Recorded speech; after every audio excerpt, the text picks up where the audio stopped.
दोस्तों लोग इसी वजह से पैसा गंवा देते हैं या तो ज़्यादा रिटर्न नहीं ले पाते।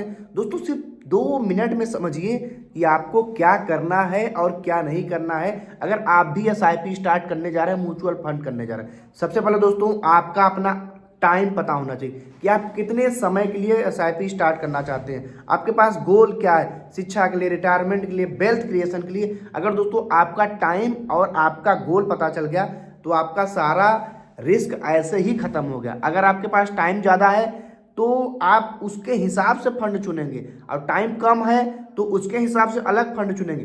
क्योंकि आपके पास अगर टाइम ज़्यादा 10 साल से ज़्यादा का टाइम है तो आप इक्विटी फंड चुनेंगे। इक्विटी फंड में भी कौन सा, small cap, mid cap, large cap, तो आप स्मॉल कैप चुनेंगे। अब दोस्तों बारी आती है स्मॉल कैप में कौन सा स्मॉल कैप, इतने सारे स्मॉल कैप मैं कौन से स्मॉल कैप में डालूं कि जिससे मुझे ज़्यादा रिटर्न मिले। दोस्तों इसके लिए आपको सबसे पहले स्मॉल कैप का 2-3 चीज़ देखना बहुत ज़्यादा जरूरी है।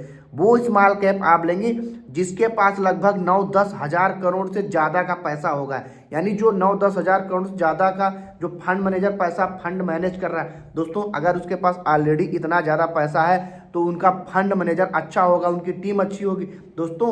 और दूसरी बात आप देखिए कि कौन सा फंड स्मॉल कैप का पिछले 5-10 सालों से लगातार सबसे ज़्यादा रिटर्न दे रहा है। तो दोस्तों ये 2 पॉइंट अगर आप देख लेंगे तो आपको फंड चुनने में काफ़ी आसानी होगा। आप 1 या 2 साल का नहीं देखेंगे, फंड काफ़ी प्रतिष्ठित होना चाहिए।